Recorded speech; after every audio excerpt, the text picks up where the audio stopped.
Living in Virginia, you're in the fast lane on the information superhighway. We've invested $3 billion in Virginia's broadband network to give you one of the fastest internet connection speeds in the world, so you can build relationships, bring new business to our state, and meet the future of education. It's amazing what we can do together. Visit VCTA.com to learn how broadband connects the Commonwealth.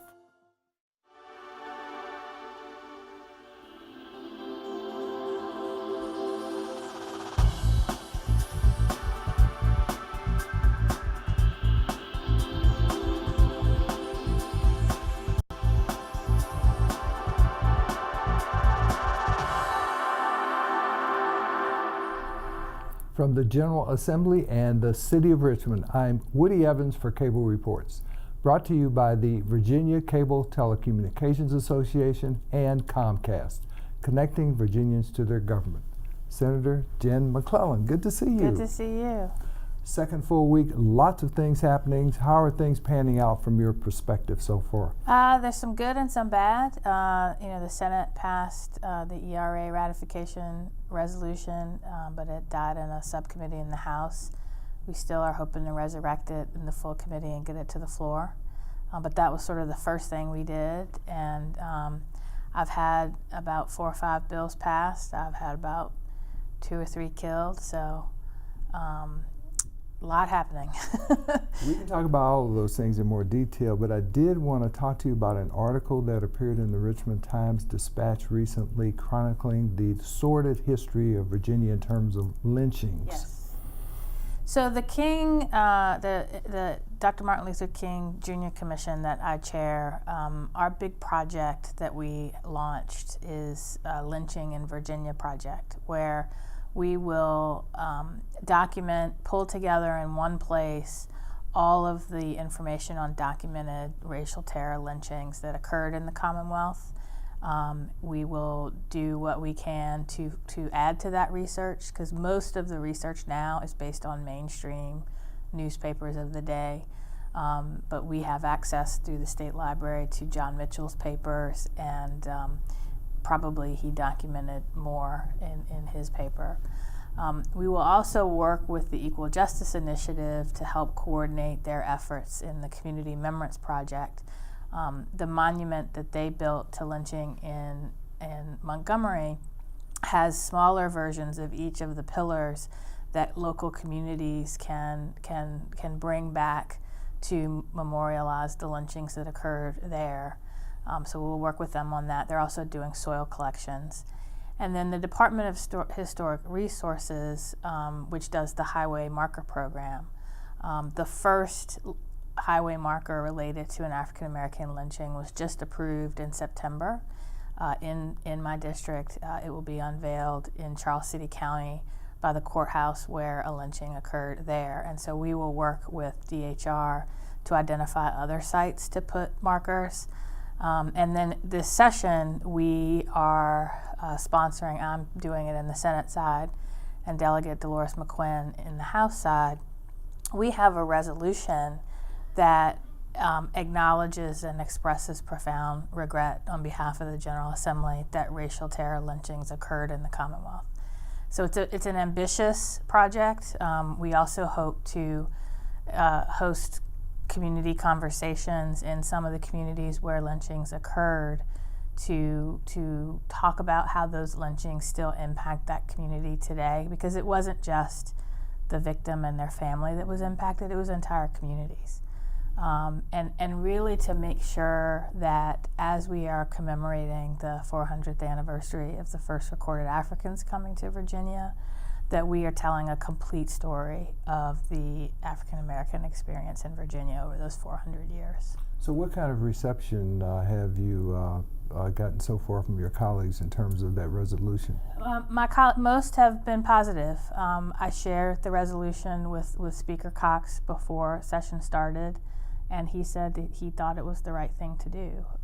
And so Senator Emmett Hanger is supportive. This first came to our attention. There was a woman in Culpeper, Zan Nelson, who was working on an event to commemorate a lynching that occurred there. And she wanted to do a resolution, and she approached Emmett Hanger, who was her senator. And he's one of the people that suggested maybe this is a bigger thing the King Commission should do. But he's very supportive. So my colleagues so far, I've heard nothing but positive. I've gotten a few emails, comments, that's old history, Right. Why are you bringing that up? And, because we are the sum, whether individuals, communities, or the Commonwealth as a whole, we're the sum total of all of our life experiences. And so those lynchings shape who we are today and impact who we are today. Some of the same people who ask, why are you bringing that up, are the same people who still talk about the Confederacy. So you can't tell one side of the story and not tell all of the story. Yeah, I noticed just recently the lieutenant governor left the dais in order to protest memorial there in the state senate. What else is the commission doing? I know we're a few days beyond Martin Luther King Day, but we're going to be in the middle of Black History Month. Yes. While the session is still going on. What else are in the works to celebrate? We're doing a lot. Last year, our major project was King in Virginia, where we were focusing on raising awareness about King's connections to Virginia. We hosted a series of community conversations in each of the 13 localities that Dr. King visited. We still have 2 more to do.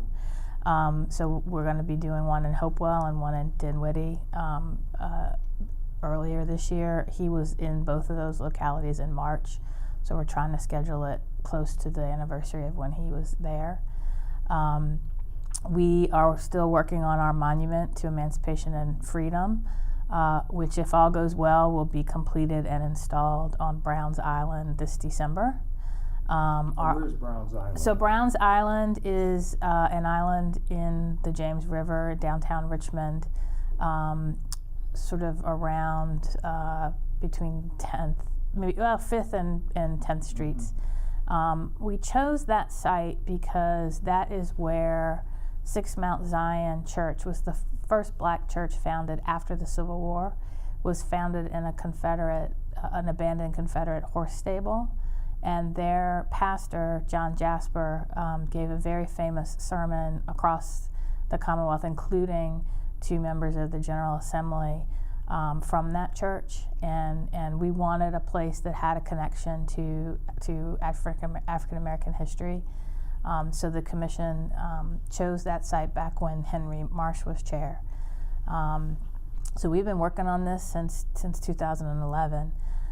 We selected a design and an artist through an RFP process, and he is, John Jay, is in his studio in Oregon right now, building life-size models of the figures. It's a depiction of a newly freed slave family, and the woman sort of evokes the image of the Statue of Liberty, but she's holding a copy of the Emancipation Proclamation and a baby.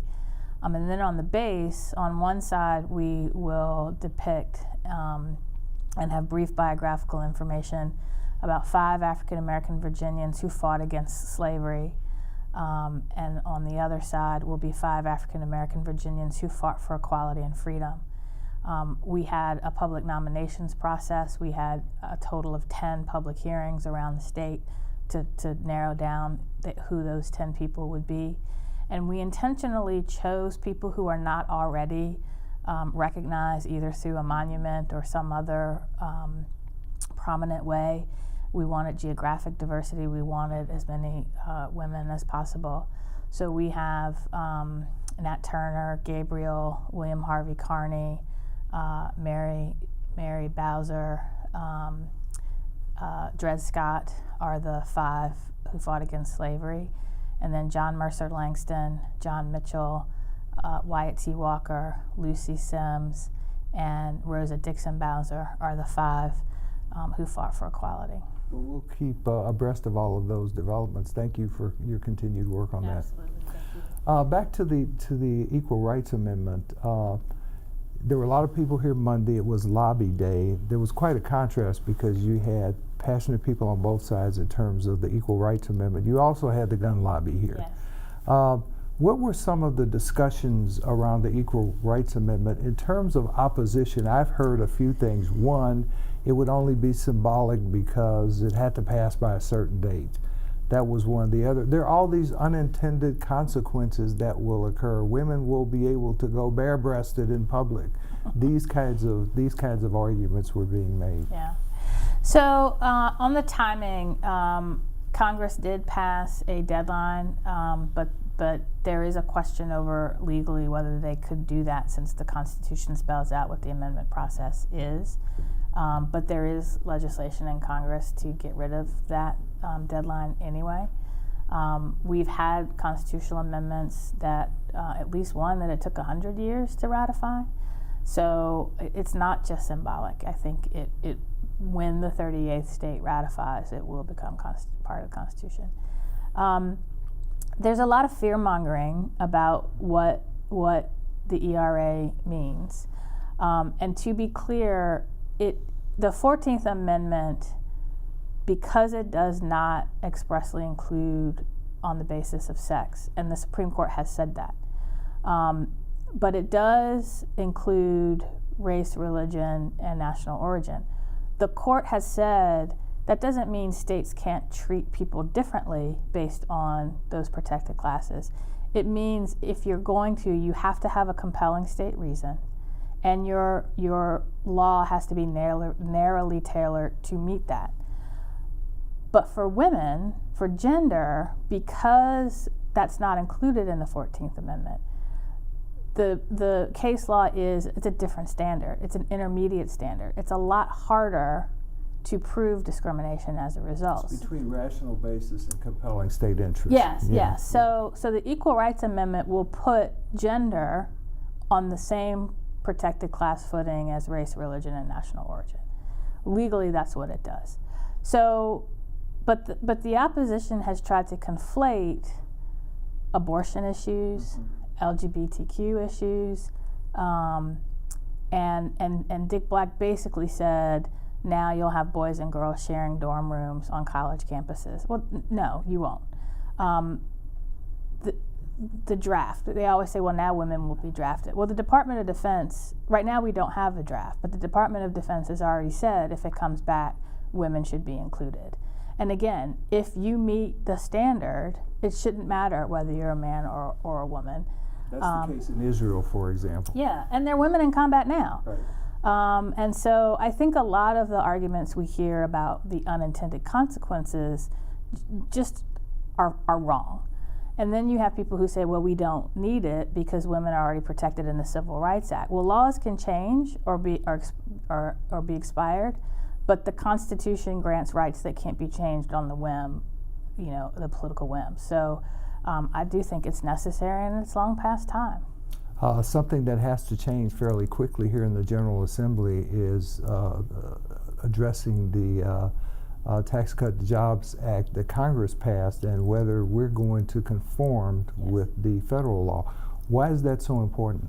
So Virginia's definition of adjusted gross income, which is what is used to base your taxes on, ours is the same as the federal definition usually, and that makes it easier so that people can use the same everything they use for their federal tax forms they can use for their Virginia tax forms. Last year we only conformed to the federal law through 2017, and so if we don't conform now, then you'll have two different sets of rules that apply on your tax returns. There are also estimates that if we don't conform, that because of some of the changes at the federal level, and I think the biggest one is if you take the standard deduction on your federal taxes, you have to take the standard deduction on your state taxes. Well, because the federal deduction changed significantly, you could be better off taking the standard deduction at the federal level, but that could cost you money on your state taxes. So that's why it's so important. It will also determine how much money do we have to work with in our state budget. And there are estimates, if we don't conform, that a lot of Virginians will be paying more in state taxes than they are today. So there is a difference in terms of what the governor has proposed, $1.2 billion versus $900 and some odd million that your colleagues on the other side have proposed as a counter budget, so to speak. But a lot of that involves the treatment of the earned income tax credit, doesn't it? Or a portion of it does. Yeah, so Virginia does not make the earned income tax credit fully refundable, unlike other states. I think about 24 states do.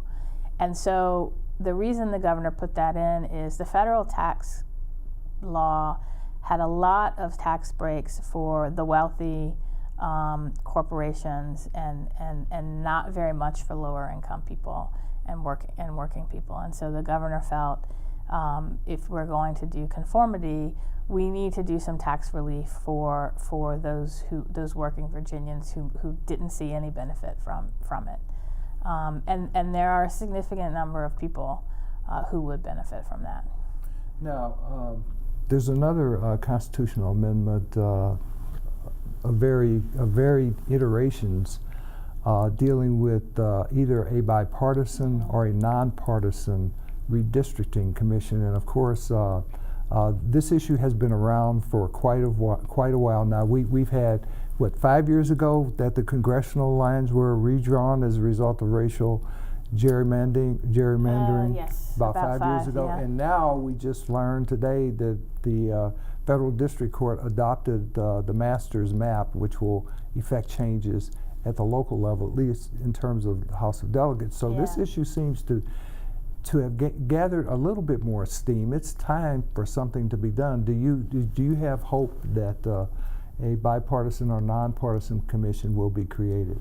I do have hope. I think everyone agrees that that's the right way to go. The problem is the details of what that commission will look like. You know, who will appoint the members? How will the members be divided? Will you have legislators on? If so, you know, will you have a certain number by party, by region? So I think my fear is that we will get so bogged down in the details of how is that commission established that in a short session we might run out of time. But I am hopeful that we will be successful. And of course, if it's going to have any impact, it has to pass this year because the census will be taken shortly, and then we'll have redistricting once more. Well, not only that, because it's a constitutional amendment, it has to pass 2 General Assembly sessions with an intervening election where the entire General Assembly is up. So if we don't pass it this year, then we will not be able to put that in our Constitution until after redistricting, the next redistricting occurs. Back to some of the governor's priorities, he talked in terms of raising salaries for state employees and, more importantly, teachers as well. Teachers were granted a raise last year, I believe, so this would be on top of that? Yes, some teachers were granted a raise. So in the budget that we passed, they only get the raise if the locality does the match. So yeah, but still, we are still far below the national average for teachers. And to put it in a context, I was talking to a couple of teachers from the city of Richmond before session started. And this was before the holidays. And one of them, who has been teaching for I think about 10 years, she's a first grade teacher. She has a son about my son's age, so about 8 or 9. And she was struggling. How am I going to afford Christmas presents? She and her husband had to move back in with her parents because her husband had gotten injured on the job, and she was the primary, breadwinner, and they're struggling. Another teacher, she and her husband are both teachers. They had a child, and she said, we can't afford to have a second one because we're barely making our payments. You have teachers who qualify for food stamps. So I think we trust our teachers with our most precious asset as a community, our children, and to help shape their future. And yet we pay them horribly. So, and that's part of why it's part of why, it's not the whole reason why, but it's part of why we have a teacher shortage. You have teachers who are quitting, and there's a group of teacher advocates who put together a video that tells some of these stories. And the other day, one of them posted, like, I've decided after years of teaching, I'm quitting, and I don't want to do it, and I hate doing it, and I feel bad leaving my students. I just can't make it anymore. That is not where we should be as a society. So I think it's very important that we pay our teachers better. I guess part of that story also includes the additional burdens that those teachers face in terms of lack of resources to support them. Yes, and I've got a few budget amendments to help that. So to balance the budget during the recession, we put a cap on the funding formula for support personnel. That's everybody but teachers. It's everybody from the bus drivers to the assistant principals, nurses, and et cetera. And as a result, a lot of our localities can't afford to fund at the levels that the Department of Education suggests. So you have schools that have to you have one nurse across 3 schools. One nurse. One, right. You have, so we don't have enough counselors, social workers, assistant principals, and as a result, the ones that are in the school, the teachers are having to deal with behavior issues that should be handled by mental health professionals. And I think we have seen an increase in the number of students, particularly students with disabilities, and students of color who are either suspended, expelled, or referred to law enforcement. I think that's a direct result of that, because we don't have the professionals in that building to deal with behaviors, and so we just put them out of school. We have also seen counselors who say, I don't have time to do the counseling with my students because I'm having to do paperwork that other support personnel used to do. And that's the second reason why we have teacher shortages, because the professionals that are in the building, they say, I'm not able to do what I was trained to do effectively because I'm having to do all of these other things. And so I have a budget amendment in to lift that cap. It is a steep price tag. It is a little under $400 million. But that's what we need to fully address the needs of our students. If that can't make it, I've put in separate amendments to fund nurses, principals, psychologists, social workers, and assistant principals at the levels recommended by the Department of Education. And we've seen more and more the use of these law enforcement officers through these school resource officers throughout the years, because of safety concerns in our schools. And again, we had the gun lobby here earlier this month. What's going on with gun legislation, if anything? I think it's suffering a similar fate as it has over the past few years. I think it's all died already. On the Senate side, I had one, and a number of bills were killed in a committee last week. And on the House side, I think a number were killed either this week or late last week. So I'm not sure any's left. What about reproductive rights issues? We still have some pretty terrible legislation on the books in terms of ultrasound and other issues.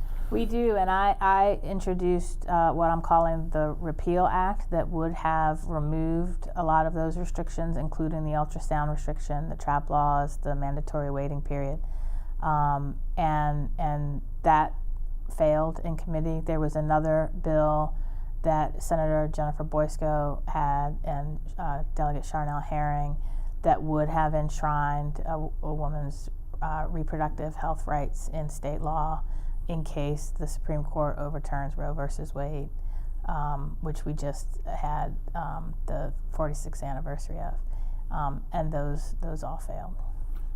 Amazon, the big announcement. I know it's in Northern Virginia, but it promises to some extent provide the entire Commonwealth with some economic development. Do you think that that's going to have some impact here in Richmond, or at least in our institutions of higher learning? Definitely in our higher ed institutions. I do think it'll have some impact here.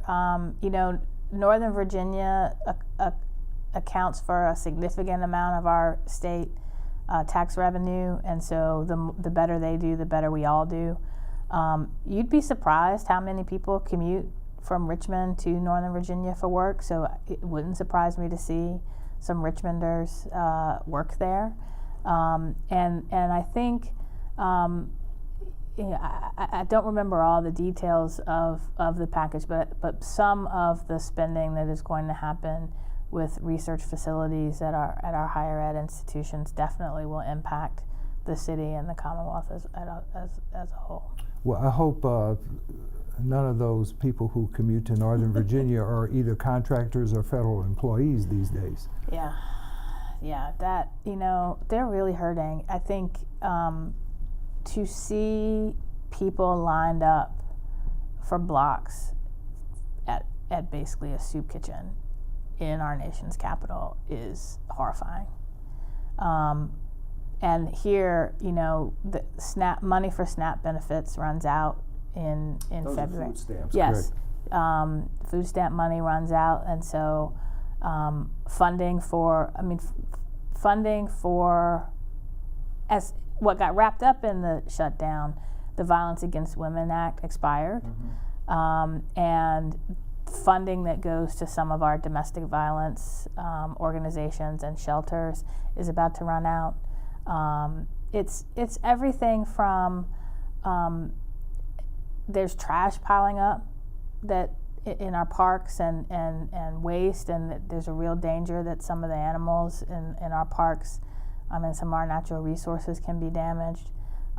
It's HUD funding for some of our public housing. Conditions in some of our public housing facilities already are terrible. Here in the city of Richmond, you have places where the heat doesn't work. HUD's closed, so there's no one who can do anything about that.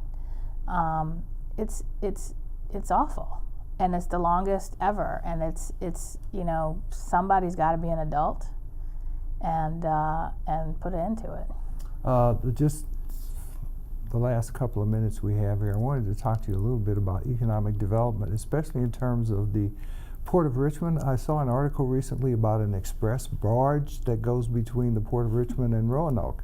Apparently that has great potential for further economic development. Yeah, I think our port here and our the main port are really unappreciated jewels that are vital to our economic development, and we need to make sure that those ports are big enough and have the facilities to accommodate more and more freight, and that's particularly important. We are a large exporter. Virginia in general is a large exporter of agricultural goods, and if we don't have large enough ports to meet that demand, that's going to hurt us in the long run. Great. Well, thank you for being here, Senator Jennifer McClellan. Good luck the rest of the session. Thank you. Thank you for watching Cable Reports, brought to you by the Virginia Cable Telecommunications Association and Comcast. Until next time, I'm Woody Evans.